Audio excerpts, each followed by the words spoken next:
The first time Janice Caldwell called me a stray, she was smiling. I'm Marin, 26 years old, an independent architect. Tonight was the grand family banquet at Whitlock House. I stood by the lavishly decorated banquet table, wearing a carefully chosen evening gown. But my stepmother immediately pointed a harsh finger toward the kitchen. Stray adopted girls don't eat with real family, she announced, her voice easily slicing through the wealthy guests' polite chatter. My stepbrother let out a mocking laugh, while my stepsister eagerly held up her phone, recording my humiliation. Instead of taking a seat, I was handed a tray and forced to serve appetizers to people staring at me with pity. Later, a waiter approached me, handing over the banquet's final bill, $3,270. I didn't scream. I didn't cry or beg for mercy. I simply smiled, pulled out my card, and paid it in full. My fingers gently brushed against the thick folder inside my bag. It held the official title deed to Whitlock House.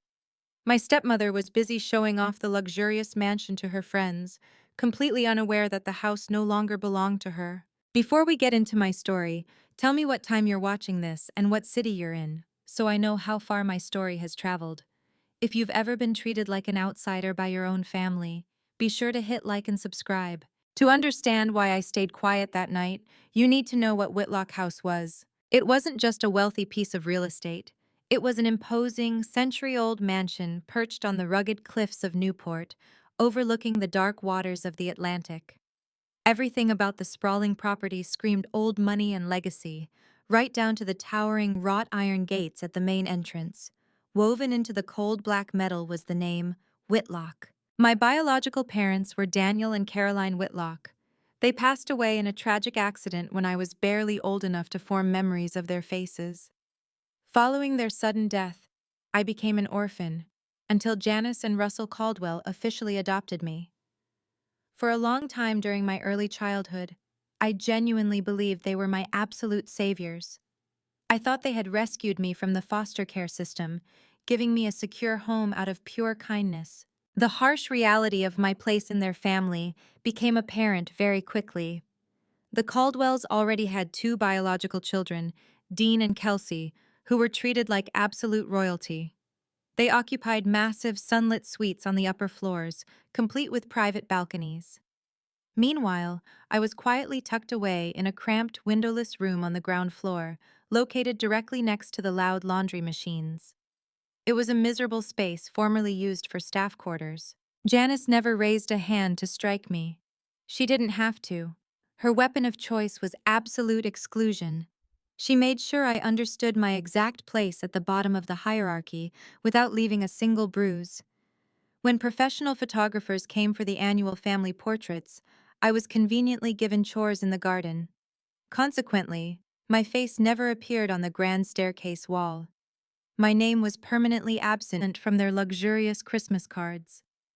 The kitchen staff would frequently forget to prepare a plate for me, leaving me to scavenge for leftovers. To the wealthy guests, Janice never introduced me as her daughter. She would gesture vaguely and say, "Oh, that's just the girl we took in." Russell Caldwell occasionally offered me a guilty smile or slipped me a $20 bill when his wife wasn't looking. He was capable of brief moments of kindness, but he never possessed the spine to actually protect me from Janice's systematic alienation. He simply watched it happen, turning a blind eye to keep the peace. As I grew older, certain details about my life in that house stopped making sense. I frequently stood outside and stared at the massive iron gates, asking Janice why the estate's entrance bore my exact surname. She barely looked up from her glossy magazine. "It's just an old name from the previous owners," she dismissed coldly, waving her hand. "Pure coincidence." The final crack in her constructed narrative happened on a quiet afternoon. I was sorting the mail and noticed an official envelope from the city's property tax department. Through the thin window, the addressee wasn't Russell or Janice Caldwell. It clearly said the estate of Daniel Whitlock. Before I could process the words, Janice lunged forward, aggressively snatching the envelope from my hands. Her face went pale with a sudden panic she couldn't hide. She locked it in her desk without a single word. That was the exact moment I realized this mansion was tied to my own bloodline, far more than my adoptive parents ever intended for me to discover. By the time I started working in real estate law, I had learned that houses keep records better than people do. My transition into adulthood was a sharp contrast to the lavish paths paved for my adoptive siblings. Dean never worried about student loans. Russell eagerly covered his expensive university tuition, bought him a luxury car, and handed him elite professional connections. Kelsey, on the other hand, benefited endlessly from Janice's deep pockets. My stepmother heavily invested in Kelsey's online image, purchasing top-tier cameras and renovating a guest room into a private broadcasting studio. I received absolutely nothing. I was expected to disappear quietly after turning 18. To survive, I funded my own education through grueling night shifts and eventually secured a demanding position as a paralegal at a prominent real estate law firm. The intense workload forced me to understand the brutal mechanics of property ownership. I quickly became intimately familiar with complex legal documents, spending my days analyzing deeds, executing meticulous title searches, digging through dense probate records, calculating property tax, and tracing the complicated chain of ownership. One afternoon, while routinely processing an archival file for a commercial client looking to expand in Newport, a familiar address suddenly flashed across the firm's old digital database. It was Whitlock House. My pulse hammered against my ribs as I pulled up the digitized historical records. I scrolled past the modern entries, digging deep into the archives until I found the original chain of title. There, etched permanently in the government registry, were the names Daniel and Caroline Whitlock. I didn't storm back to the mansion to confront Janice immediately. Throwing accusations without concrete, undeniable proof would only give her the opportunity to destroy evidence or hire expensive attorneys to silence me forever. Instead, I operated strictly in the shadows, using my firm's resources to begin a methodical, silent investigation into my own history. My persistent digging eventually led me to an independent practice run by Howard Mercer, a veteran estate lawyer who had personally worked with my biological parents decades ago. When I first visited his cramped, paper-filled office, he was incredibly cautious, refusing to answer a single question until I provided my official government identification and certified birth documents proving my direct family relationship to the Whitlock name. Once Howard verified my identity, his guarded demeanor softened into a mix of sadness and lingering anger. He pulled a yellowed file from a heavy cabinet and laid it firmly on his desk. He explained that my parents had absolutely left Whitlock House to me. According to the legally binding trust established before their accident, Janice and Russell Caldwell were never granted ownership.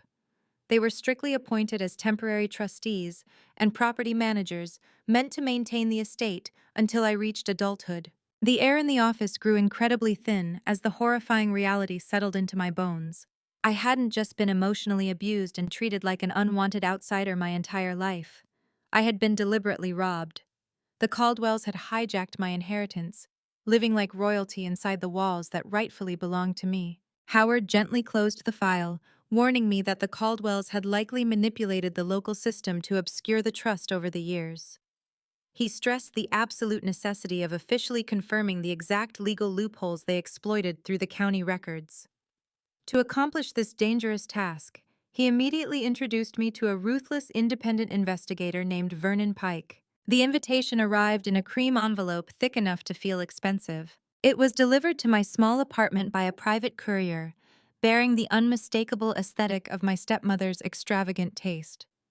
The heavy cardstock featured ornate gold lettering that boldly announced the Caldwell family name across the top.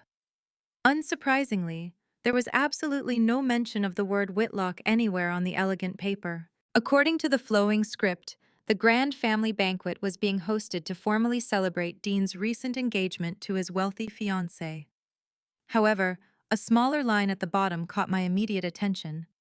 Janice planned to make a special toast regarding the future of the estate. The implication was crystal clear.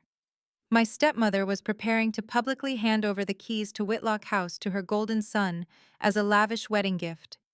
She intended to solidify her stolen legacy by passing my rightful inheritance down to the next generation of Caldwells. Later that evening, Russell actually called me. His voice was unusually strained over the phone, lacking his typical passive tone.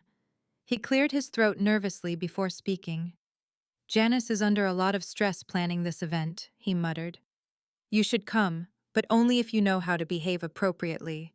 Don't say anything that might ruin Dean's big evening. I didn't argue. I simply agreed and hung up the phone. In that brief conversation, I realized my adoptive father definitely knew deep down that their arrangement was fundamentally wrong, yet he still cowardly chose to protect his biological family over doing the right thing. Fortunately, I was no longer an unprotected child. In Howard Mercer's secure office, we had spent weeks assembling an impenetrable legal arsenal. The veteran lawyer meticulously prepared a certified copy of the deed, a comprehensive title report, the definitive probate order, a formal letter clearly explaining my absolute ownership rights, and a draft eviction notice. Meanwhile, the ruthless investigator, Vernon Pike, had successfully confirmed every single detail directly through the county recorder's locked files. The Caldwells' fraudulent manipulation of the temporary trust was entirely documented and exposed in black and white. Initially, I hadn't wanted to cause a scene in front of their high society friends. I had preferred to handle the eviction through quiet legal channels. But Howard firmly advised against passive tactics. He explained that if Janice publicly declared false ownership of the estate in front of witnesses, it could complicate the immediate transition of power. If she attempts to give your house away, the lawyer warned seriously, you must respond immediately and legally correct the record on the spot. Taking his advice to heart, I chose to wear a deceptively simple, understated evening dress for the banquet. I didn't bother with expensive jewelry or flashy accessories. My only real accessory was the thick manila folder securely tucked inside my designer tote bag. Looking in the mirror, I reminded myself of my true purpose tonight. I wasn't going back to that mansion to beg for a proper seat at their table, nor was I going to seek their long overdue validation. I was simply going there to listen to Janice confidently tell her final, arrogant lie. The drive up the winding coastal road felt incredibly surreal. I kept the folder resting heavy on the passenger seat beside me. As my car finally crested the familiar hill, the imposing iron gates of the estate loomed into view.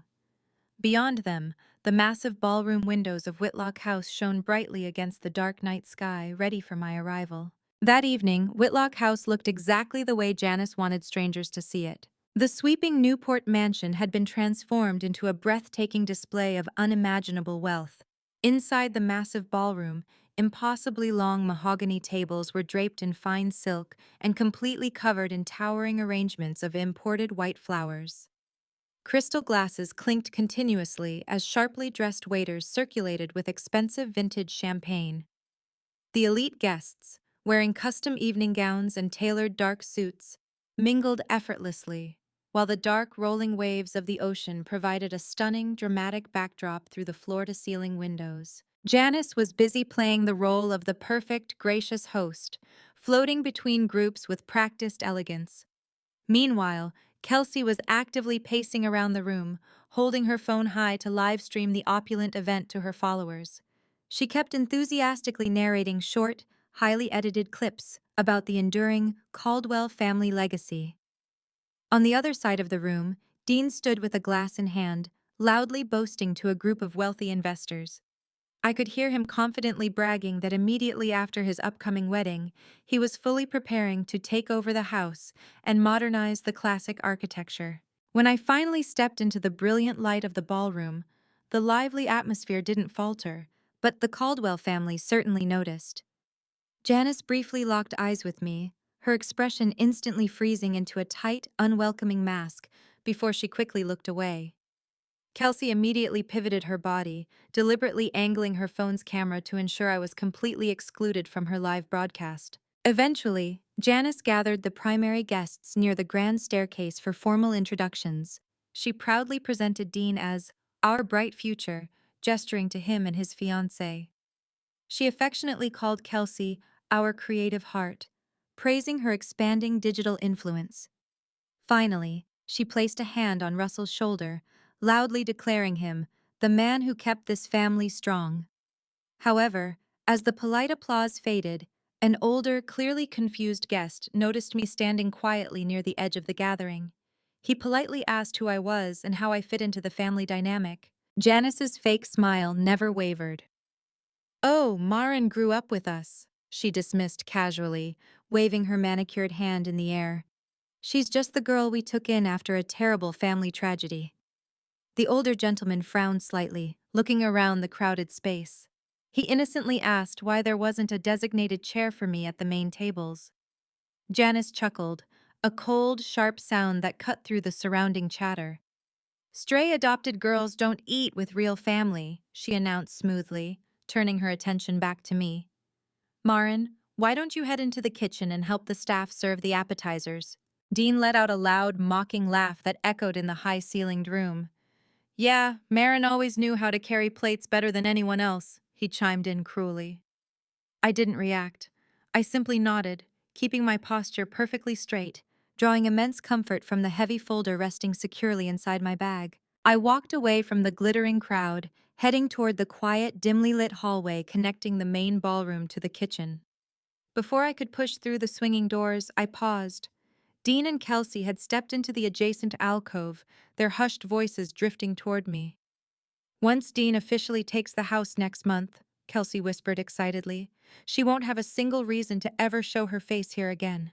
Standing quietly in the cold shadows, the horrifying truth completely solidified in my mind. Janice didn't just want to publicly humiliate me one last time in front of her high society friends. She was actively plotting to erase my entire existence from Whitlock House forever. For a few seconds, the room was quiet enough for me to hear the waves outside the windows. Janice was the first to violently break the silence. "This is completely absurd," she shouted, her carefully crafted elegance completely melting into frantic desperation. She pointed an accusing finger at me. "You're being scammed by a fake lawyer, Marin." Next to her, Dean abruptly stood up from his chair, his face turning an angry shade of red as the humiliating reality of losing his extravagant wedding gift set in. Meanwhile, Kelsey desperately raised her phone to livestream her mother's defense, but she quickly stopped. For the first time, she realized dozens of wealthy guests had already pulled out their own devices and were actively recording the Caldwell family's epic public meltdown. Through all the chaotic shouting, Russell remained entirely silent. He sat completely frozen in his chair, his eyes wide with undeniable, paralyzing fear. I walked directly over to my adoptive father, forcing him to look at me. "How long have you known?" I asked firmly, making sure my voice carried across the ballroom. "How long did you know you were illegally living in my house?" Russell opened his mouth, but no words came out.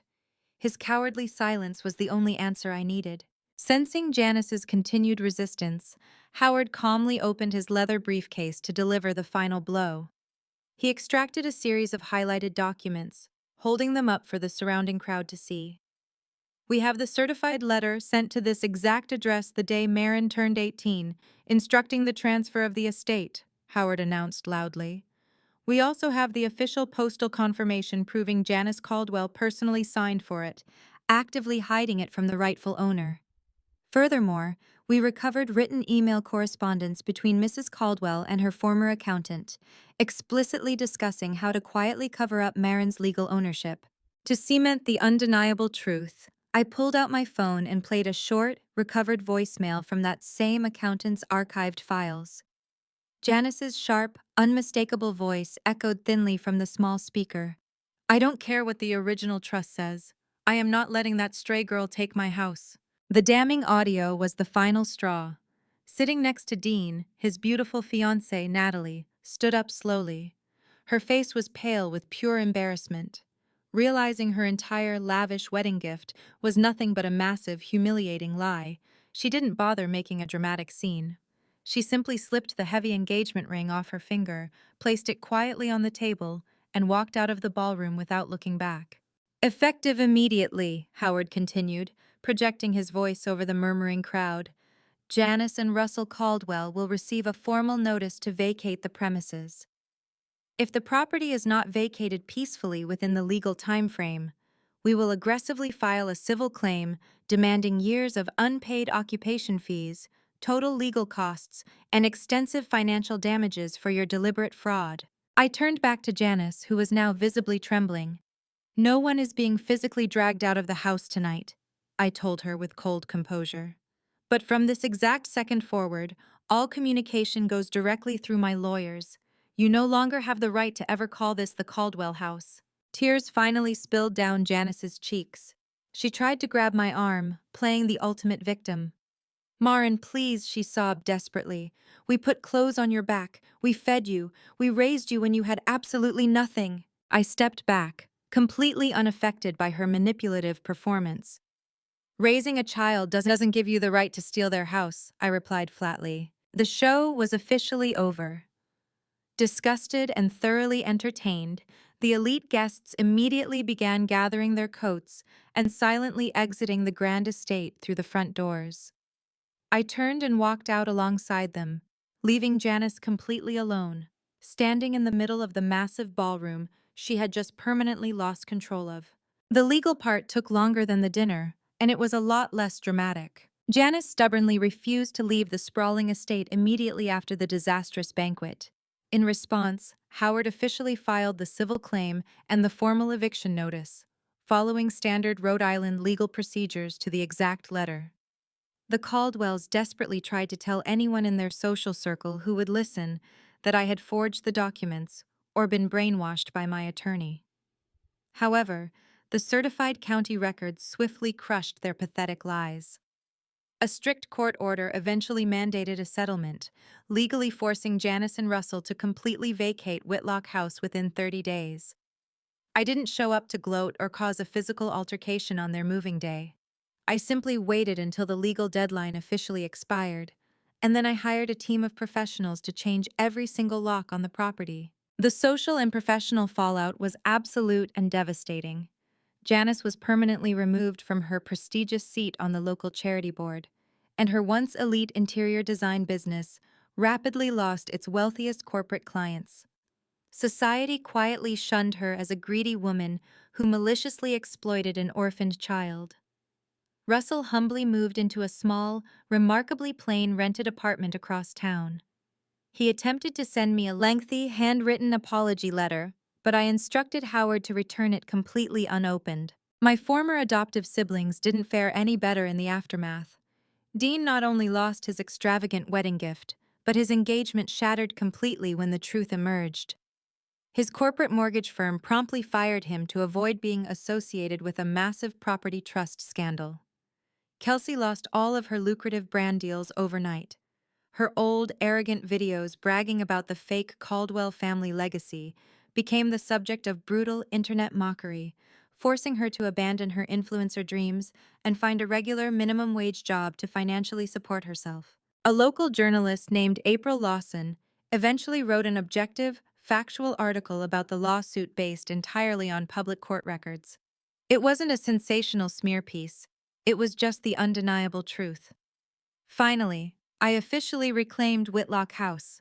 I didn't turn my childhood home into an arrogant trophy to flaunt my victory.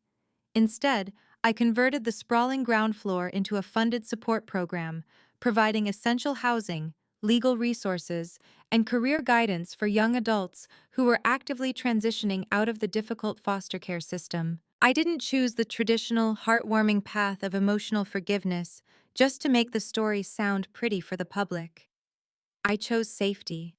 I permanently blocked Janice's personal phone number, refused all meetings with Russell, and stopped referring to Dean and Kelsey as my siblings.